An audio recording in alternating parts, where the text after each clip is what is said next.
Welcome to டிஎம். நான் உங்கள் Venkat. First of all group 2A mains எழுதுற எல்லாருக்குமே மிகப்பெரிய வாழ்த்துக்கள். ஓகேங்களா. ஸோ நாளைக்கு உங்களுக்கான நாள். ஓகேங்களா, அதில் மாற்றமே கிடையாது. ஸோ ப்ரிலிம்ஸ் அப்படின்ற மிகப்பெரிய தடைக்கல்லை தாண்டி தான் இந்த மெயின்ஸ் எக்ஸாமுக்குள்ளே நீங்கள் வந்திருக்கீங்க. அதற்கே உங்களுக்கு மிகப்பெரிய வாழ்த்துக்களை சொல்லலாம். ஓகேங்களா. ஸோ ஒரு கவர்மெண்ட் ஆஃபீஸில் உங்களுக்கான போஸ்டிங் இருக்கிற ரூமுக்குள்ளே அந்த கதவை தாண்டி மெயின்ஸ் அப்படின்ற இதுக்குள்ளே போயிட்டீங்க. ஓகேங்களா. இனி ஒரே ஒரு விஷயந்தான் பாக்கி. அந்த சேரில், உங்களுக்கான சேரில் நீங்கள் உட்கார்றது மட்டும்தான் பாக்கி. அதை நாளைக்கு நீங்கள் செஞ்சுருவீங்க. ஓகேங்களா. அந்த நம்பிக்கை உங்கள் எல்லாத்துக்குள்ளேயும் இருக்கணும்.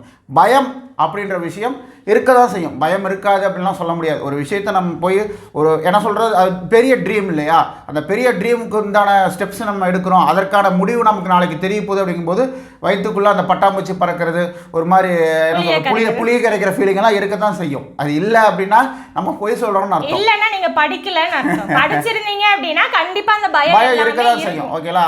அதுக்காக ரொம்ப பதட்டப்பட தேவையில்லை. ஓகேங்களா. பயம் இருக்கலாம், பதட்டம் வேணாம். ஓகேங்களா. ரொம்ப எளிமையாக வந்து அணுகுங்க. கண்டிப்பாக உங்களால் முடியும். ஓகேங்களா. ஸோ ப்ரிலிம்ஸை பாஸ் பண்ணிட்டு தான் நீங்கள் மெயின்ஸுக்கு வந்திருக்கீங்க. எழுதுறதே டைரெக்டாக மெயின்ஸ் கிடையாது. அப்போ அந்த ப்ரிலிம்ஸ்லேயே பலகட்ட பிரச்சனைகள் நீங்கள் பார்த்துருப்பீங்க. எப்படி தெரியாத கொஸ்டின் நீங்கள் ஆன்சர் பண்ணுன்ற எல்லா வித்தையும் நீங்கள் தெரிஞ்சு வச்சுருந்துருப்பீங்க. ஓகேங்களா.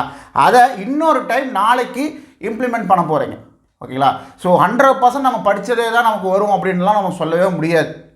ஓகேங்களா. இன்னொன்று மிகப்பெரிய விஷயம் என்னென்னு பார்த்தீங்கன்னா அந்த ரீசனிங். ஓகேங்களா. ரீசனிங் ஃபஸ்ட் டைம் வருது. அதுவும் 40 கேள்விகள், 27 டாபிக். கேட்கும்போது ரொம்ப பெருசாக தெரியும், ஆனால் ஒன்றுமே கிடையாது. எல்லாமே ப்ராக்டிஸ் பண்ணது தான். எல்லாமே வந்து நீங்கள் எல்லாமே படித்தது தான். ஆனால் இப்போ உட்காந்து யோசிச்சு பார்த்தீங்களா, ஒரு டாபிக் யோசனை பண்ண, ஆமாம்ல இந்த டாபிக் மறந்துட்டேன், ஐயோ என்னடா பண்ணுறது, திருப்பி பார்க்கலாமா, ரிவிஷன் பண்ணலாமா, அந்த டாபிக் மறந்துட்டேன், அப்படி தான் தோணும். எல்லாமே உங்கள் மண்டைக்குள்ளே ஸ்டோர் ஆகிருக்கும். ஆனால் இப்போ யோசித்து பார்த்தீங்கன்னா அப்படி தான் தோணும். அதுதான் அந்த பயம் செய்யக்கூடிய வேலை. ஓகேங்களா. ஸோ என்ன பண்ணணும், மைண்டை ரிலாக்ஸாக வச்சுக்கணும். அதுக்காக இதுக்கப்புறம் எதையுமே படிக்காதீங்க. படிச்ச வரைக்கும் போதும், அப்படியே ஸ்டாப் பண்ணிக்கோ. ஓகேங்களா. மைண்ட்லேயே ஏதோ ரீகால் பண்ணுறீங்களா, அதை பண்ணுங்க. இன்னும் வச்சு புரட்டிகிட்டே இருக்கிறதுல பிரயோஜனம் கிடையாது. அது இன்னும் மேற்கொண்டு உங்களுக்கு ஒரு பயத்தை தான் கிரியேட் பண்ணும். ஓகேங்களா. ஸோ யோசிக்கும் போது பயம் வருது அப்படின்னா அந்த பய உணர்வு இருக்கும்போது நமக்கு படித்தது மறந்ததாக தோன்றது எல்லாத்துக்குமே இயல்பாக இருக்கக்கூடிய விஷயம். உங்களுக்கு மட்டும் கிடையாது. நாளைக்கு அந்த எக்ஸாம் எழுத போகிற அத்தனை பேருக்குமே இருக்கக்கூடிய அந்த ஒரு பய உணர்வுன்றது எல்லாத்துக்குமே இருக்கும். ஓகேங்களா. எனக்கு மட்டும்தான் இருக்குது, நான் மட்டும்தான் படித்ததெல்லாம் மறந்துட்டனோ தெரியல அப்படின்ற அந்த பயம் வேண்டாம்.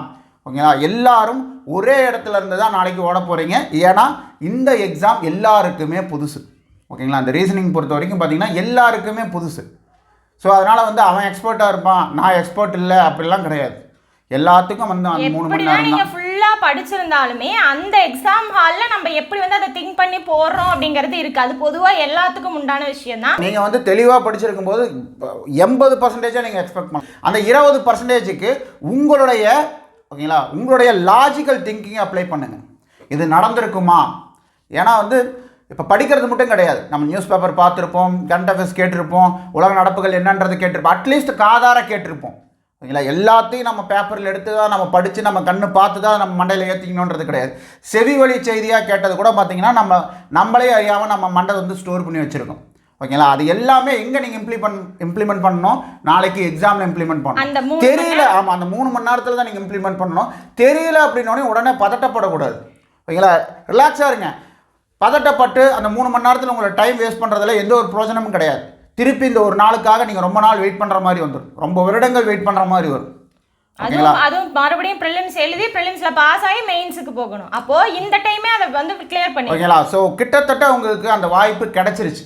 ஓகேங்களா. நீங்கள் அந்த சேரில் உட்காரத்துக்குண்டான வாய்ப்புகள் உங்கள் கையில் இருக்குது. அந்த கையில் கொடுத்ததை இறுக்கமாக பிடிச்சிக்கிறதும் விடுறதும் உங்கள் கையில் இருக்குது. அப்போ அது எப்படி இறுக்கமாக பிடிச்சிக்கிறது அப்படின்னா ரிலாக்ஸாக இருக்கணும். எந்த ஒரு இடத்துலையும் பதட்டப்படாமல், கொஷின் தெரியல, ஓகே லாஜிக் எந்த ஆங்கிளில் யோசித்து பார்த்தாலும் எனக்கு தெரியலப்பா, ஓகே நானே எல்லா ஆங்கிள்லையும் யோசித்து பார்த்துட்டேன், எனக்கு ஆன்சர் தெரியல, லாஜிக்கல் திங்கிங் வந்து அப்ளை பண்ணுங்கள். அதுதான் சொல்கிறேன். இந்த செவிவெளி செய்திகள் எல்லாமே நம்ம கேட்டிருப்போம். ஓகேங்களா. ஸோ அதெல்லாம் யூஸ் பண்ணி ஓகே இதுதான் ஆன்சராக இருக்கும் அப்படின்ற அந்த கான்ஃபிடென்ட்டோட வந்து ஆன்சரை போட்டுப்பாங்க. தெரியல இந்த கொஸ்டின் 100% அப்படின்னா ஒமிட் பண்ணிருங்க. எந்தெந்த ஆப்ஷன்லாம் வராதுன்னு ஒமிட் பண்ணீங்கன்னா ஈஸியாக நீங்கள் கண்டுபிடிக்கிற மாதிரி வரும். ஓகேங்களா. இதுதான் ஆன்சர் அப்படின்றதோட இதெல்லாம் இருக்காது, இதெல்லாம் ஆன்சராக இருக்கிறதுக்கு வாய்ப்பு இல்லை அப்படின்ற அந்த என்ன சொல்கிறது கழிச்சு கட்டுற வேலையை வந்து டக்குன்னு பண்ணணும். அதுதான் நாளைக்கு உங்கள் மைண்டுக்கு இருக்கக்கூடிய சேலஞ்ச். ஓகேங்களா. அதுக்கு அந்த மைண்டுக்கு அந்த சேலஞ்சை நீங்கள் கொடுக்கணும் அப்படின்னா உங்களை கூலாக வச்சுக்கணும். ரிலாக்ஸாக வச்சுக்கணும். பதட்டப்பட்டீங்க அப்படின்னா அது வேலை செய்யாது. ஓகேங்களா? இந்த 3 மணி நேரம் அப்படின்றது உங்களுக்கான ஒரு கோல்டன் டைம். ஓகேங்களா? அதை கரெக்டாக யூட்டிலைஸ் பண்ணிங்க, நிச்சயம் வெற்றி கிடைக்கும். ஓகேங்களா? ஸோ ஒன்ஸ் அகேன் வந்து மெயின்ஸ் எழுதக்கூடிய எல்லா மாணவர்களுக்கும் வந்து மிகப்பெரிய வாழ்த்துக்கள். மேடம் வந்து பார்த்தீங்கன்னா அடுத்து இந்த ரீசனிங் இலக்கணம் ஓரியன்டாக என்னென்ன டிப்ஸ் இருக்குது, லாஸ்ட் மினிட் டிப்ஸ் இருக்குது அப்படின்றது உங்களுக்கு மேடம் சொல்லுவாங்க. அந்த டைமிங் பார்த்தீங்கன்னா 3 மணி நேரம் இருக்கு இல்லையா? ஸோ அதை 1:15 1:40 பிரிச்சுக்கோங்க. ஓகேங்களா? 1:15 1:45 பிரிச்சுக்கோங்க. 1:15 அப்படிங்கிறது அந்த ஜிஎஸ்க்கு இதை யூஸ் பண்ணிக்கோங்க. ஓகேங்களா? ஸோ 1:15 மணி நேரம் தான். அதுக்கு மேலே 1.5 மணி நேரம் பண்ணுறேன், 1:45 மணி நேரம் பண்ணீங்க அப்படின்னா இந்த டைமிங் வந்து உங்களுக்கு நிற்கும் இல்லையா? ஸோ 1:45 மணி நேரம் அப்படிங்கிறது கண்டிப்பாக ரீசனிங் ப்ளஸ் இலக்கணத்துக்கு கொடுக்க வேண்டிய டைமிங் தான். ஏன்னா ரீசனிங்கில் டைமிங் ரொம்ப இழுத்துரும். ஒரு சில கொஸ்டின்லாம் ரொம்ப டைம் இழுக்கிற மாதிரி தெரியும். எல்லாரும் ஆன்சர் போடக்கூடிய விஷயம் தான், இருந்தாலுமே நமக்கு என்ன இருக்கும், டைமிங் கொஞ்சம் இழுக்கிற மாதிரி இருக்கும். அதனால கண்டிப்பாக 1:45 மணி நேரத்தை பார்த்தீங்கன்னா இலக்கணம் ப்ளஸ் ரீசனிங்க்கு நீங்கள் ஒதுக்கி தான் ஆகணும். ஓகேங்களா? ஸோ ஃபஸ்ட்டு இதை கம்ப்ளீட் பண்ணிவிட்டு இதை கம்ப்ளீட் பண்ணாலும் சரி, இல்லை 1:15 மணி நேரத்தை முடிச்சுட்டு 1:45 மணி நேரம் எடுத்தாலும் சரி, உங்களோட கெப்பாசிட்டி எப்படி இருக்கோ அதை எடுத்துக்கோங்க. அது போக இந்த இது நீங்கள் இந்த பார்ட் எடுக்கும்போது என்ன ஆகும் அப்படின்னா கரெக்டாக ஓஎம்ஆரில் ஷேட் பண்ணணும். இது வந்து உங்களுக்கு கடைசி தான், இதுதான் பார்ட் ஏ. ஓகேவா? ஸோ ஜிஎஸ் தான் பார்ட் ஏ. பார்ட் பி பார்த்தீங்க அப்படின்னா உங்களுக்கு ரீசனிங்கில் வந்துடும். பார்ட் சி தான் இலக்கணம். ஸோ இப்போ நான் சில இலக்கணம் எடுக்கிறேன், அது எனக்கு ஈஸியாக இருக்கும் அப்படின்னு நீங்கள் எடுத்தீங்கன்னா ஸோ பார்ட் சியில் எந்த கொஸ்டினோ அதுக்கு கரெக்டாக ஷேட் பண்ணுற மாதிரி வரும். ஓகேங்களா? ஸோ ஒரு சில இடத்துல அதை நீங்கள் ஃபஸ்ட்டு ஷேட் பண்ணிட்டீங்க அப்படின்னா அந்த இது நம்மளால் மாற்ற முடியாது. அதுக்கப்புறம் ஆன்சர் தெரிஞ்சால் கூட அந்த ஃபஸ்ட்டு கொஸ்டினோ செகண்ட் கொஸ்டினோ எதுக்கு நீங்கள் ஷேட் பண்ணுறீங்களோ அதுக்கானது நம்மளால் மாற்ற முடியாது. 2க்கு ஷேட் பண்ணிங்கன்னா உங்களுக்கு பிரச்சனை ஆயிரும். ஓகேங்களா? ஸோ அதனால் இந்த மாதிரி நீங்கள் எடுத்தாலும் சரி, இல்லை ரிவர்ஸ்லேருந்து போனாலும் சரி, பட் கொஸ்டின் மார்க் அந்த ஆன்சரை வந்து ஷேட் பண்ணும்போது கரெக்டாக ஷேட் பண்ணு. ஓகேங்களா? ஸோ அதுக்கப்புறம் பார்ட் பியில் இப்போ ரீசனிங் இருக்கு இல்லையா? ஸோ அது எல்லாருக்கும் தெரிஞ்சது தான், 27 டாபிக் எல்லாமே முடிச்சது தான். இருந்தாலுமே சின்னதாக ஓரலாக பார்த்துக்கலாம் என்னென்ன அப்படின்னு. இப்போ அனாலிசி அப்படின்னா என்னது, ஒத்த தன்மை இருக்கிறது இல்லையா? ஸோ அதாவது அவங்க கொடுத்துருப்பாங்க ரெண்டு வேர்டோ 3 வேர்டோ இல்லை நம்பரோ லெட்டரோ எது வேணால் கொடுத்துருக்கட்டும், அது கொடுத்துருப்பாங்க. அதுக்கு ஒரே ரிலேட்டடாக ஒத்த தன்மையாக இருக்கிறது நம்ம சூஸ் பண்ணுற மாதிரி வரும். ஓகேங்களா? ஸோ இது வந்து ஜென்ரலாக எது வேணால் கொடுத்துருப்பாங்க. இதுதான் அப்படின்னு நம்மளால சொல்ல முடியாது. ஜென்ரலாக நீங்கள் கேள்விப்பட்ட விஷயங்கள், உங்களுக்கு தெரிஞ்ச விஷயங்கள் எது வேணால் கொடுத்துருப்பாங்க. நம்ம என்ன பண்ணணும், அதுக்கு ரிலேட்டடாக இருக்க மாதிரி சூஸ் பண்ணணும். இதுவே கிளாசிஃபிகேஷன் அப்படின்னா ஆட் மேன் அவுட், அதுக்கு இருக்கிற அந்த இதில் பார்த்தீங்கன்னா எது வந்து ஆட் மேன், குரூப்பில் டூப்பு கண்டுபிடிப்போம் இல்லையா, அந்த மாதிரி எது வந்து ஆட் மேனோ அதை கண்டுபிடிக்கிற மாதிரி வரும்.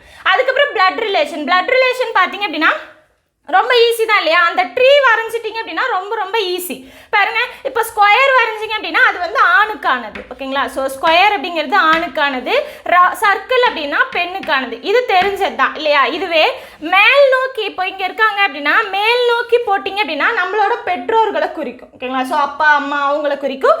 அவங்களுக்கு மேலே போட்டிங்க அப்படின்னா அவங்க தாத்தா பாட்டி அந்த மாதிரி குறிக்கும். இதுவே கீழ் நோக்கி போட்டிங்க அப்படின்னா என்ன வரும், நம்மளோட பசங்க. ஓகேங்களா? ஸோ பொண்ணு பையன் இந்த மாதிரி குறிக்கும். ஓகேவா? இதுக்கப்புறம் பக்கவாட்டில் தான் பார்த்தீங்கன்னா ரொம்ப பேர் வருவாங்க. பக்கவாட்டில் பார்த்தீங்க அப்படின்னா உங்களுக்கு பிரதர் சிஸ்டர் வருவாங்க. ஓகேங்களா? ஸோ கூட பிறந்தவங்க பக்கவாட்டில் வருவாங்க. அது போக உங்களுக்கு பார்த்தீங்க அப்படின்னா ஹஸ்பண்ட் அண்ட் ஒய்ஃபும் பக்கவாட்டில் தான் வருவாங்க.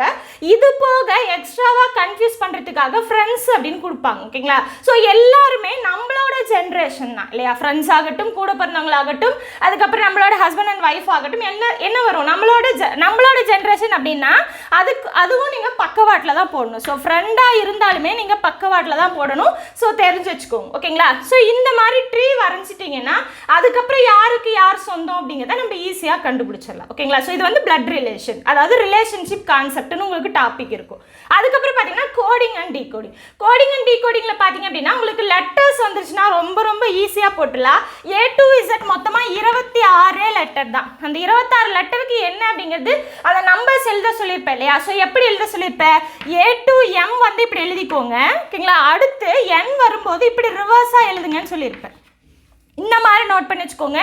நீங்கள் வந்து பேப்பர் கிடைச்சதுமே இல்லைனா வந்து ரீசனிங் அட்டன் பண்ணுறதுக்கு முன்னாடி என்ன பண்ணுங்க, இந்த இதை ஃபஸ்ட்டு எழுதி வச்சுருங்க. ஓகேங்களா? ஸோ எழுதிட்டு இதுக்கு உண்டான நம்பர் 1 2 3 4 அதுக்கப்புறம் 13 14 to 26. ஓகேவா? ஸோ இந்த மாதிரி நம்பர்ஸும் கூடவே எழுதி வச்சுக்கோங்க. இது ரொம்ப யூஸ்ஃபுல்லாக இருக்கும். ஸோ இப்படி தான் மடக்கி தான் எழுதி வச்சுக்கணும், நேராக எழுதாதீங்க. ஓகேங்களா? ஸோ இந்த மாதிரி மடக்கி எழுதும்போது இனிமேல் உங்களுக்கு ஈஸியாக இருக்கும், கண்டுபிடிக்கிறதுக்கு ஐடென்டிஃபை பண்ணுறதுக்கு ஈஸியாக இருக்கும். இதுவே நம்பர்ஸ் வந்துருச்சு அப்படின்னா அந்த நம்பர்ஸ்குள்ளே இருக்க ரிலேஷன் தான். ஓகேங்களா? ஸோ நம்பர்ஸ் வந்து எந்த இதில் வேணால் அவங்க கொடுத்துருப்பாங்க. கொடுத்துருப்பாங்க. ஓகேங்களா? ஸோ அதுக்குள்ளே இருக்க ரிலேஷன் கண்டுபிடிச்சிட்டிங்க அப்படின்னா ஈஸியாக நீங்கள் போட்டுடலாம். ஸோ நம்பர்ஸும் லெட்டர்ஸும் கலந்து வரும். ஸோ அது உங்களுக்கு தெரிஞ்சிடும் இல்லையா?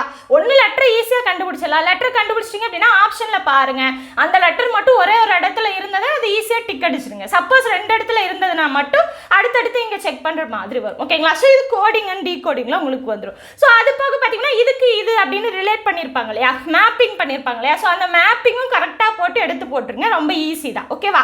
அடுத்து பார்த்தீங்கன்னா டைஸ் தெரியும் இல்லையா? ஸோ ரொம்ப சிம்பிள். கொடுத்துருக்க அந்த 3 இதுவோ 4 இதுவோ கொடுத்துருப்பாங்க இல்லையா, அந்த இதில் நம்பர்ஸ் பார்த்தீங்க அப்படின்னா சேமாக வர 2 எடுத்துக்கோங்க. ஓகேங்களா? ஒரே ஒரு நம்பர் மட்டும் சேமாக வந்துச்சு அப்படின்னா அந்த நம்பர்லேருந்து கிளாக் வைஸ் எடுத்து எழுதுனீங்கன்னா உங்களுக்கு தெரிஞ்சிடும் இல்லையா? ஸோ அதை வச்சு கண்டுபிடிச்சிடலாம். ஒருவேளை 2 நம்பர் சேமாக இருந்தது அப்படின்னா 3ஆவதாக இருக்க அந்த நம்பர் தான் ஒன்றுக்கு ஒன்று ஆப்போசிட். இதுவும் தெரிஞ்ச விஷயம் தான் இல்லையா? அது போக இதுலேயே ப்ராபபிலிட்டி கொடுத்துருப்பாங்க. ஓகேங்களா? ஸோ ப்ராபபிலிட்டி அதுவும் நம்ம கிளாஸில் பார்த்தது தான். இது பார்த்தீங்கன்னா எப்படி இருக்கும், இப்போ ஒரு பகடை உருட்டுறாங்க, ஈவன் நம்பர் கிடைக்கிறதுக்கான வாய்ப்புகள் எத்தனை, 2 பகடை உருட்டுறாங்க, கூடுதல் 4 கிடைக்கிறதுக்கான வாய்ப்புகள் என்ன, இந்த மாதிரிலாம் கேட்பாங்க இல்லையா? ஸோ அதெல்லாமே நீங்கள் ஃபுல்லாக அந்த கூறுவெளி ஃபுல்லாக எழுதணுங்கிற அவசியம் கிடையாது. ஸோ என்ன வேணுமோ அதை மட்டும் எழுதி டிக் அடிச்சுக்கோங்க. ஓகேங்களா? ஸோ அந்த 6 பவர் n அப்படிங்கிறத ஞாபகம் வச்சுக்கோங்க. இந்த இடத்துல n அப்படிங்கிறது அந்த பகடையை எத்தனை முறை உருட்டுறாங்க அதுவாக இருக்கலாம், அப்படி இல்லை அப்படின்னா எத்தனை பகடையை உருட்டுறாங்க அதுவாக இருக்கலாம். ஸோ கவுண்டிங்னா இந்த இடத்துல அதை போட்டிங்க அப்படின்னா மொத்தம் இது எவ்வளோன்னு தெரிஞ்சிடும். இந்த இடத்துல 2 பகடைனா 36, 3 பகடைனா 216, அந்த மாதிரி நீங்கள் ஈஸியாக கண்டுபிடிச்சிக்கலாம். ஓகேவா? ஸோ அதுக்கப்புறம் பார்த்தீங்க அப்படின்னா லாஜிக்கல் வென் டயக்ராம் இல்லையா? ஸோ லாஜிக்கல் வென் டயக்ராம் உங்களுக்கு 2 டைப் தான் வந்திருக்கும். ஓகேங்களா? ஸோ அவங்க கொடுத்துருக்க அந்த வார்த்தைகள் பொதுவாக தான் இருக்கும். அந்த வார்த்தைகளுக்கு நம்ம என்ன பண்ணணும், அந்த டயக்ராமை சூஸ் பண்ணணும். இந்த மாதிரி வருமா இல்லை இந்த மாதிரி வருமா, இது எல்லாமே நீங்கள் ஜென்ரலாக போடுற மாதிரி தான் வரும். ஓகேங்களா? ஸோ இது வரும். அதுக்கப்புறம் நம்பர்ஸ் வச்சு கொடுத்துருவாங்க. இப்போ இப்படி இருக்குது அப்படின்னா இதுக்குள்ளே நம்பர்ஸ் போட்டு கொடுத்துருவாங்க.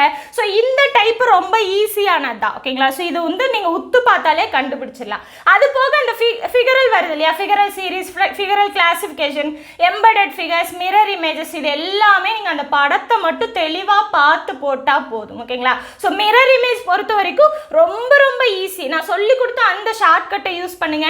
ஸோ என்ன வார்த்தை இருக்கோ இல்லை என்ன இமேஜ் இருக்கோ இல்லை என்ன கடிகார டைமிங் கொடுத்துருக்காங்களோ அதை அப்படியே பேப்பரில் வரைங்க. கொஞ்சம் அச்சா வரைங்க. அந்த பின்னாடி கொடுத்துருக்காங்க இல்லையா ரஃப் ஒர்க்குக்காக, அதில் கொஞ்சம் அச்சா வரைஞ்சிட்டு பேப்பர் அப்படியே திருப்புங்க. இப்போ நோட் புக் திருப்புறோம் இல்லையா அடுத்தடுத்த கொஸ்டினுக்கு, அப்படியே திருப்பினீங்கன்னா பின்னாடி என்ன இமேஜ் தெரியுதோ அதுதான் மிரர் இமேஜ். ஓகேங்களா? ஸோ அதை வந்து ரொம்ப ஈஸியாக நீங்கள் கண்டுபிடிச்சிடலாம். ஓகேவா? ஸோ இது எல்லாமே போட்டுருங்க. அடுத்து பசில், சீட்டிங் அரேஞ்ச்மெண்ட் நம்ம பார்த்தோம் இல்லையா? ஸோ உள்நோக்கி, இப்போ சீட்டிங் அரேஞ்ச்மெண்ட் அப்படின்னா சர்க்கிள்குள்ளே உள்நோக்கி இருந்தது அப்படின்னா அந்த மையத்தை பார்த்து உட்காந்துருந்தாங்க அப்படின்னா உங்களுக்கு என்ன வரும்? ஸோ ஆன்டி கிளாக் வைஸ் பார்த்தீங்க அப்படின்னா வலது வரும், கிளாக் வைஸ் பார்த்தீங்க அப்படின்னா இடது வரும். இதுவே வெளிநோக்கி பார்த்துருந்தாங்க அப்படின்னா ஆன்டி கிளாக் வைஸ் பார்த்தீங்கன்னா இடது, கிளாக் வைஸ் பார்த்தீங்க அப்படின்னா வலதுன்னு வரும். ஓகேங்களா? ஸோ இதுவே தான் உங்களுக்கு என்னது டைரக்ஷன் அண்ட் டிஸ்டன்ஸ் பார்த்தீங்க அப்படின்னா உங்களுக்கு எப்படி வரும்? ஸோ நான் சொன்னேன் இல்லையா எக்ஸ் ஆக்சிஸ் ஒய் ஆக்சிஸ் படம் வரையும் இல்லையா, அந்த மாதிரி வரைஞ்சிக்கோங்க. எக்ஸ் ஆக்சிஸ் வர இடத்துல கிழக்கு, ஒய் ஆக்சிஸ் வர்ற இடத்துல வடக்கு. இதை மட்டும் ஈஸியாக ஞாபகம் வச்சுக்கோங்க. ஏன்னா உங்களுக்கு இந்த வடக்கு தெற்கு தெரிஞ்சிடும் ஈஸியாக. ஆனால் இந்த மேற்கு கிழக்கு எந்த சைடு வரும் அப்படிங்கிற அந்த டவுட் இருக்கும். ஓகேங்களா? அதனால தான் எக்ஸ் ஆக்சிஸ் ஒய் ஆக்சிஸ் சொன்னேன். எக்ஸ் ஆக்சிஸில் கிழக்கு, கிழக்குக்கு அப்போசிட் மேற்கு, ஒய் ஆக்சிஸில் வடக்கு, வடக்குக்கு அப்போசிட் தெற்கு. கண்டிப்பாக இந்த இதை போட்டுட்டு அதுக்கப்புறம் அவங்க சொல்கிறத ஆர்ஜின்லேருந்து ஸ்டார்ட் பண்ணுங்க. ஓகேங்களா? ஸ்டார்ட் பண்ணி போனீங்க அப்படின்னா ஈஸியாக நீங்கள் போடுற மாதிரி வரும். ஓகேங்களா? ஸோ இந்த மாதிரி எல்லாம் போட்டு, ஸோ இதெல்லாமே ரொம்ப ரொம்ப சின்ன சின்ன விஷயங்கள் தான். இதெல்லாமே ஷார்ட்கட்காக யூஸ் பண்ணுற சின்ன சின்ன விஷயங்கள் தான். ஸோ ரொம்ப ரொம்ப ஈஸியாக நீங்கள் இதெல்லாமே ஐடென்டிஃபை பண்ணிடலாம். அது மாதிரி டிராயிங் எல்லாம் இருக்குது அப்படின்னா டிராயிங் போட்டுட்டீங்க அப்படின்னா ரொம்ப ஈஸியாக நீங்கள் ஐடென்டிஃபை பண்ணிடலாம். ஓகேவா? அடுத்து பார்த்தீங்கன்னா வெரிஃபிகேஷன் ஆஃப் தி ட்ரூத். ஓகேங்களா? ஸோ அந்த கொடுத்துருக்க அந்த இன்ஃபர்மேஷனில் எது வந்து கரெக்டு எது வந்து தவறு அந்த மாதிரி கண்டுபிடிக்கிற மாதிரி வரும். ஸோ அதெல்லாமே நீங்கள் ஜென்ரலாக படித்து பார்த்தாலே தெரியும். அதுக்கப்புறம் பார்த்தீங்கன்னா அட்ரஸ் மேட்சிங்னா அந்த அதாவது ஒரு டாட்டாக இருந்தாலும் சரி, ஒரு கமாவாக இருந்தாலும் சரி, நம்பர்ஸ் லெட்டர்ஸ் எதுவாக இருந்தாலும் அவங்க கொடுத்துருக்க அந்த அட்ரஸுக்கு மேட்ச் ஆகிற மாதிரி நம்ம சூஸ் பண்ணுற மாதிரி வரும். ஓகேங்களா? ஸோ ரொம்ப ரொம்ப சிம்பிள். அதை இங்கிலீஷில் எடுத்து பாருங்கள், தமிழில் பார்த்துறாதீங்க. ஓகேங்களா? ரீசனிங் பொறுத்த வரைக்குமே எல்லா கொஸ்டினும் நீங்கள் இங்கிலீஷில் பார்த்துக்கோங்க. ஸோ தமிழில் ஒரு சில அந்த தவறுகள் அந்த டிரான்ஸ்லேட் பண்ணுறாங்க இல்லையா, அதில் தவறுகள் வரதுக்கான வாய்ப்புகள் அதிகம். அதனால் வந்து இங்கிலீஷில் கொஸ்டின் பார்த்துக்கோங்க. தமிழில் புரிஞ்சாலுமே இங்கிலீஷில் பார்த்துட்டு அதுக்கப்புறம் நீங்கள் நீங்கள் ஒர்க் அவுட் பண்ணிவிட்டு அதுக்கப்புறம் நீங்கள் ஷேர் பண்ணிக்கோங்க. ஓகேங்களா? ஸோ தெளிவாக கவனித்து இங்கிலீஷில் மட்டும் பார்த்துக்கோங்க. தமிழில் நீங்கள் கொஸ்டின் படித்து ஒர்க் அவுட் கூட பண்ணிக்கோங்களேன். அதுக்கப்புறம் ஒன்ஸ் வந்து அவங்க இங்கிலீஷில் அதை தான் கேட்டிருக்காங்களா அப்படின்னு பார்த்துட்டு கூட நீங்கள் ஷேர் பண்ணிக்கோங்க. ஓகேங்களா? ஸோ அந்த விஷயம் எல்லாமே ரொம்ப ரொம்ப முக்கியமானது. அதுக்கப்புறம் ஸ்டேட்மெண்ட் அண்ட் கன்க்ளூஷன். ஸ்டேட்மெண்ட் கொடுத்துருப்பாங்க, கன்க்ளூஷன் கொடுத்துருப்பாங்க. நமக்கு வந்து எது ஃபாலோ ஆகும், ஃபாலோ ஆகாது. இது எல்லாமே ஜென்ரலான விஷயம் தான். இதை நீங்கள் ப்ராக்டிஸ் கொஸ்டின் ப்ராக்டிஸ் பண்ணீங்க இல்லையா? ஸோ அதுவே வந்தாலும் வரலாம், இல்லை புதுசாக ஏதாவது கேட்டாலும் கேட்கலாம். எப்படி கேட்டாலுமே இதுதான் கான்செப்ட், இப்படி தான் போகணும் அப்படின்னா அப்படி தான் போகணும். ஓகேங்களா? ஸோ ரொம்ப ரொம்ப சிம்பிளாக போட்டு முடிச்சிடலாம். ஸோ அவ்வளோதான். இது 27 டாபிக் முடிஞ்சது. ஓகேங்களா? ஸோ மொத்தமாக இவ்வளோ தான். இந்த 27ஐயும் கம்ப்ளீட் பண்ணீங்க. இது எல்லாமே நீங்கள் ஆல்ரெடி கம்ப்ளீட் பண்ண விஷயம் தான். நான் சும்மா ரீகால் பண்ணுறதுக்காக தான் சொல்கிறேன். ஓகேங்களா? நிறைய டைம் வந்து நீங்கள் ப்ராக்டிஸ் பண்ணி பார்த்துருக்கீங்க. மாடல் வைஸ் வந்து பார்த்தீங்கன்னா நீங்கள் அத்தனை கொஸ்டின் ப்ராக்டிஸ் பண்ணி பார்த்துருக்கீங்க, அவ்வளோ எக்ஸாம் எழுதிருக்கீங்க, அதுபோக வந்து பார்த்தீங்கன்னா லைவ் டெஸ்ட் அட்டன் பண்ணியிருக்கிறீங்க. ஸோ அப்படிங்கும்போது உங்களுக்கு மேக்ஸிமம் இந்த மாடல்ஸ்லேருந்து எப்படிலாம் கேள்விகள் கேட்கலாமோ அந்த கேள்விகள் எல்லாத்தையுமே நீங்கள் அட்டன் பண்ணி பார்த்துட்டீங்க. ஓகேங்களா? அதை மைண்டில் வச்சுக்கிட்டு அங்கே போய் அதை அப்ளை பண்ணுறது மட்டும்தான் இப்போ உங்கள் கையில் இருக்கிற வேலை. ஓகேங்களா? அதை கரெக்டாக செய்யுங்க, நிச்சயம் ரிசல்ட் பாசிட்டிவாக இருக்கும். ஓகேங்களா? இலக்கணத்தை பொறுத்த வரைக்கும் ரொம்ப ஈஸி. அந்த இலக்கணத்தை படித்து அதுலேருந்து பாஸ் ஆகி தான் இப்போ நீங்கள் மெயின்ஸுக்கே வந்திருக்கீங்க. அப்படிங்கும்போது அங்கேயே நீங்கள் ஃபுல்லாக படிச்சிருப்பீங்க. அப்படி இல்லை அங்கே வந்து 80% கம்ப்ளீட் பண்ணியிருந்தாலும் இப்போ நீங்கள் அந்த 20% ஃபுல்லாக கம்ப்ளீட் பண்ணியிருப்பீங்க. ஓகேங்களா? ஸோ அதை ரிப்பீட்டடாக நீங்கள் டெஸ்ட் எழுதும் பார்த்துருப்பீங்க. ஸோ ஃபுல் அண்ட் ஃபுல் அந்த இலக்கணம் அப்படிங்கிறது ரொம்ப ரொம்ப உங்களுக்கு தெளிவான விஷயம் தான். ஓகேங்களா? ஸோ அந்த ஜிஎஸும் அது வந்து நீங்கள் ஆல்ரெடி படித்ததுலேருந்து எக்ஸ்ட்ராவாக இன்னும் கொஞ்சம் படிச்சிருப்பீங்க. ஸோ அது எல்லாத்தையும் கம்பைன் பண்ணி நாளைக்கு அந்த 3 மணி நேரத்தில் நீங்கள் முடிக்க போகிறீங்க. ஓகேங்களா? ஸோ அந்த 3 மணி நேரம் அப்படிங்கிறது உங்களுக்கான டைமிங் தான். ஓகேங்களா? ஸோ அந்த சீட்டு நீங்கள் பிடிக்கணும் அப்படின்னா அது உங்களுக்கான டைமிங் தான். ஸோ அந்த 3 மணி நேரத்தில் எந்த ஒரு டென்ஷனையும் வச்சுக்காதீங்க. ஓகேங்களா? ஸோ சீக்கிரமாக வந்து காலையில் எக்ஸாம் ஹாலுக்கு போயிருங்க. காலையில் 8:30 மணின்னு சொல்லியிருக்காங்க. 9 மணி வரைக்கும் கிரேஸ் பீரியட் இருக்குது. பட் கிரேஸ் பீரியட்லாம் பார்க்கக்கூடாது. ஓகேங்களா? ஸோ இந்த டைமிங்னா அந்த டைமிங்கில் அங்கே இருக்கணும். 8:30க்கு காலையிலையும் 1:30க்கு மதியானமும் சொல்லியிருக்காங்க. ஸோ பேப்பர் 2 பார்த்தீங்க அப்படின்னா காலையில், பேப்பர் 1 வந்து மதியம் இருக்குது. ஸோ பேப்பர் 1 பார்த்தீங்கன்னா டிஸ்கிரிப்டிவ் டைப் தான். ஸோ அதுக்காக புதுசாக நீங்கள் யோசிக்கணும், புதுசாக படிச்சிருக்கணும் அப்படிங்கிற அவசியம்லாம் கிடையாது. ஆல்ரெடி நீங்கள் படித்த விஷயங்கள் தான் அங்கே இருக்கும். ஸோ ஈஸியாக நீங்கள் அட்டன் பண்ணுற மாதிரி தான் வரும். ஓகேவா? ஸோ ஜென்ரலாக ஆல்ரெடி படித்ததை நீங்கள் என்ன பண்ண போகிறீங்க, டிஸ்கிரிப்டிவாக எழுத போகிறீங்க. அவ்வளோதான். ஓகேங்களா? ஸோ நீங்கள் ஆப்ஷன் சூஸ் பண்ணாமல் எழுத போகிறீங்க. அவ்வளோதான் விஷயமே தவிர அது புதுசாக ஒன்றும் பெருசான விஷயம்லாம் கிடையாது. அதுக்காக நீங்கள் வந்து என்னடா இப்படியா அப்படி இந்த திங்கிங்கே போக தேவையில்லை. ஓகேங்களா? நீங்கள் கொஸ்டின் பார்த்தீங்கன்னாவே உங்களால் எளிமையாக பதிலளிக்கிற மாதிரி தான் அந்த கொஸ்டின் தமிழ் எலிஜிபிலிட்டி கொஸ்டின் உங்களுக்கு இருக்கும். ஸோ கண்டிப்பாக அதில் நீங்கள் வந்து பாஸ் பண்ணிடுவீங்க. அதில் எந்த மாற்றமும் கிடையாது. ஓகேங்களா? பேப்பர் 2 தான் நீங்கள் பேப்பர் 2 தான் ஃபோக்கஸ் பண்ணணும். அதையும் நீங்கள் ஆல்ரெடி எல்லாமே படித்து முடிச்சிட்டீங்க. ஓகேங்களா? அதை மைண்டில் வச்சுக்கிங்க. எதையும் இனி படிக்க தேவையில்லை, எல்லாமே நம்ம படித்து முடிச்சிட்டோம் அப்படின்ற அந்த மைண்ட் செட்டுக்கு வாங்க. அந்த கான்ஃபிடென்ட்டோட எக்ஸாமை அட்டன் பண்ணுங்கள். ஓகேங்களா? நைட்டு வந்து ஓவர்லோடா எதையும் சாப்பிடாதீங்க. அதே மாதிரி ஜீரணம் ஆகக்கூடிய விஷயமா சாப்பிடுங்க. இட்லி இந்த மாதிரி சீக்கிரமா ரொம்ப லைட் ஃபுட்டாக சாப்பிடுங்க. ஓகேங்களா? ரொம்ப ஹெவியாக ஆயிலி ஃபுட்டாக அந்த மாதிரி எடுத்துக்காதீங்க. ஓகேங்களா? ஸோ உடம்பை வந்து எத்தனை காலம் வந்து இதற்காக வந்து மெனக்கட்டாச்சு. ஓகேங்களா? அதை ஃபைனலாக நாளைக்கு போய் டெலிவரி பண்ண போகிறீங்க. அந்த டெலிவரி பண்ணுறதுக்கு முன்னாடி நம்மளுடைய ஹெல்த்து வந்து ரொம்பவே முக்கியம். ஓகேங்களா? நம்ம நல்லா இருந்தோம்னா தான் நாளைக்கு போய் அந்த எக்ஸாம் எழுத முடியும். ஸோ ஹெல்த் கான்சியஸாக கம்பல்சரி இருங்க. அது நைட் ஃபுட்டை வந்து பார்த்து அளவாக எடுங்க. நைட்டும் காலையிலையும் கொஞ்சம் பார்த்து கரெக்டாக எடுத்துக்கோங்க. ஏன்னா ஃபுல் டே எக்ஸாம். இதுக்கு முன்னாடினா ஒரு 3 மணி நேரம் முடிச்சிட்டோமா வந்தமான்னு இருக்கும். இது ஃபுல் டே அப்படிங்கிற மாதிரி இழுத்துரும். ஸோ அதனால் பார்த்து என்ன வந்து ஜீரணம் ஆகுமோ அதை மட்டும் சாப்பிட்டுட்டு சீக்கிரமாக படுத்துருங்க. காலையில் சீக்கிரமாக எந்திரிச்சு உங்களோட அந்த சென்டர் என்னவோ அதுக்கு சீக்கிரம் போயிருங்க. ஓகேங்களா? ஏன்னா ஒரே நேம் வச்சு 2-3 இது இருக்கலாம், சென்டர் இருக்கலாம். ஸோ அதனால் கரெக்டாக தெளிவாக பார்த்து அதுதான் அந்த சென்டரா அப்படிங்கிறத தெரிஞ்சதுக்கப்புறம் காலையில் கிளம்புங்க. ஸோ அங்கே போனதுக்கு அப்புறமும் கன்ஃபார்ம் பண்ணிக்கோங்க. ஃப்ரண்ட்லேயே இருக்கும் இல்லையா? ஸோ உங்களோட இது இருக்கா அப்படிங்கிறத பார்த்து கன்ஃபார்ம் பண்ணிக்கோங்க. 8:30 மணிக்கு அங்கே எக்ஸாம் சென்டர் 8:30 மணியை நீங்கள் வந்து ஒரு டெட்லைனாக வச்சுக்கோங்க. ஓகேங்களா? 8:30 மணிலேருந்து 9 மணி வரைக்கும் டைம் இருக்குது அப்படின்னு சொல்லிட்டு 8:30ன்றது 8:40 போகலாம், 8:45 போகலாம். அப்படி கிடையாது. 8:30ன்றது தான் உங்களுக்கு க்ளோசிங் டைம். அதுக்கு மேலே போனால் உள்ளே விடமாட்டாங்க அப்படின்றத ஃபஸ்ட்டு உங்கள் மைண்டுக்கு நீங்கள் செட் பண்ணுங்கள். அப்போ தான் 8:30 மணிக்குள்ளே நம்ம அந்த எக்ஸாம் சென்டருக்குள்ளே போக முடியும். ஓகேங்களா? 9 மணின்றதை மைண்டில் வச்சுக்காதீங்க. அதே மாதிரி மதியம் 1:30 மணின்றது தான் டெட்லைன். அதற்குள்ளே வந்து போயிடுங்க. ஓகேங்களா? ஸோ நல்லபடியாக பண்ணுங்கள். அவங்க சொல்லியிருக்க இன்ஃபர்மேஷன் எடுத்துக்கோங்க. 2 ஃபோட்டோ, ஒரு ஒயிட் ஷீட்டு, அதுக்கப்புறம் பார்த்தீங்க அப்படின்னா 2 பேனா எடுத்துக்கோங்க. ஓகேங்களா? ஸோ 2 பிளாக் 2 ப்ளஸ் பேனா கூட எடுத்துங்க. ஏன்னா காலையில நீங்கள் எழுத போகிறீங்க, மதியமும் நீங்கள் எழுத போகிறீங்க. வேறு டிஸ்கிரிப்டிவ் டைப். அதனால நீங்கள் வந்து 2-3 பேனா எடுத்துக்கிறது பெட்டர். ஓகேங்களா. ஸோ ஹால் டிக்கெட்டாக கேரி பண்ணிக்கோங்க. இன்கேஸ் வந்து அடிஷ்னலாக வந்து பார்த்தீங்கன்னா ஆதார் கார்டு ஆதார் கண்டிப்பாக எடுத்துகிட்டு போங்க. ஏன்னா வந்து நிறைய சென்டரில் கேட்குறாங்க அப்படின்னு ஸ்டூடெண்ட் சொல்லியிருக்காங்க. ஓகேங்களா, ஒருவேளை கொண்டு வரலனா கூட வீட்டிலேருந்து ஃபோன் பண்ணி கொண்டு வர ஆளுங்களாம் இருக்காங்க.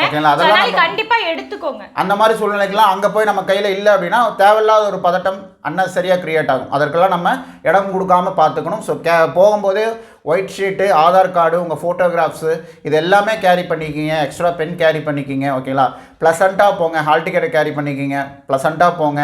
இந்த எலக்ட்ரானிக் டிவைஸ் எதையும் கேரி பண்ணாதீங்க. அப்படி வந்து மொபைல் ஃபோன் அந்த மாதிரிலாம் கேரி பண்ணுறீங்க அப்படின்னா ஒரு நாள் வந்து ஃபோன் இல்லாமல் போங்களேன், ஒன்றும் பிரச்சனையே இல்லை. ஃபோன் இல்லாமல் தான் இல்லை, அப்படி கிடையாது. ஏன்னா ஒரு சில பேத்துக்கு வந்து அந்த எக்ஸாம் சென்டர் தூரமாக இருக்குது, கூகுள் மேப் பார்த்து போகிற மாதிரி கூட வந்து சந்தர்ப்பங்கள் அமையலாம். ஓகேங்களா, ஸோ அந்த மாதிரி இருக்கும்போது கூட யாரையோ கூட்டிகிட்டு போயிருந்தீங்க அப்படின்னா அவங்ககிட்ட கொடுங்க. அப்படி இல்லைனாலும் வந்து அதற்கு நம்மளுடைய ரிஸ்கில் வந்து பார்த்தீங்கன்னா அங்கே நம்மளுடைய ஃபோனை வைக்கிறதுக்கு வந்து இடம் அலாட் பண்ணுவாங்க. பட் அது தேவையில்லாத ரிஸ்க்கு.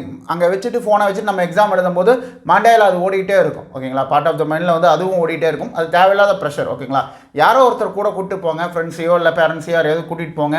அவங்ககிட்ட உங்களுடைய ஃபோனை கொடுத்துருங்க. மற்றபடி எந்த ஒரு எலக்ட்ரானிக் கேஜெட்ஸும் வந்து கேரி பண்ணாதீங்க. ஓகேங்களா, ஸோ மைண்டை ஃப்ரீயாக வச்சுக்கிங்க. நல்லபடியாக பண்ணுவீங்க. அந்த நம்பிக்கை எங்களுக்கு இருக்குது. அந்த நம்பிக்கை உங்கள் மேலே நீங்களும் வைங்க. நிச்சயம் வெற்றி பெறலாம். ஓகேங்களா, ஸோ எந்த ஒரு டவுட் இல்லாமல் எந்த ஒரு பதட்டமும் இல்லாமல் கரெக்டாக நாளைக்கு சீக்கிரமாக போய் எக்ஸாம் எழுதுங்க. நல்லபடியாக எழுதுங்க. ஓகேங்களா, ஸோ கண்டிப்பாக உங்களால் வேலை வாங்க முடியும். ஓகேங்களா, ஸோ அதுக்கு நாங்கள் வந்து ரொம்ப ரொம்ப ரொம்ப நம்பிக்கை வச்சுருக்கோம். நீங்களும் உங்கள் மேலே நம்பிக்கை வச்சு பண்ணுங்கள். ஓகேங்களா, ஸோ எக்ஸாம் முடிச்சுட்டு வந்துட்டு எப்படி வந்து எக்ஸாம் வந்தது, ரீசனிங், இலக்கணம்லாம் எப்படி வந்தது அப்படிங்கிறத இந்த வீடியோ கமெண்ட்டில் நீங்கள் வந்து கமெண்ட் பண்ணாலும் சரி, இல்லை வாட்ஸ்அப் நம்பர் எல்லாருக்குமே தெரிஞ்ச விஷயம் தான். ஸோ அதில் வந்து நீங்கள் வாட்ஸ்அப் பண்ணாலும் சரி, கால் பண்ணாலும் சரி, எந்த அளவுக்கு உங்களுக்கு வந்து அது எங்கள் சைடில் நாங்கள் கொடுத்தது எந்த அளவுக்கு யூஸ்ஃபுல்லாக இருந்தது, எப்படியெல்லாம் நீங்கள் அட்டென்ட் பண்ணீங்க அப்படிங்கிற விஷயத்தை நீங்கள் சொல்லலாம். ஓகேங்களா, ஓகே, நல்லபடியாக பண்ணுங்கள். All the best. நாளைக்கு உங்களுக்கான நாள். அதை மைண்டில் வச்சுக்கிட்டு என்ன சொல்கிறது 100% கான்ஃபிடென்ட்டோட வந்து எக்ஸாம் ஹால்குள்ளே போங்க. ஓகேங்களா, okay, thank you, bye. All the best, thank you.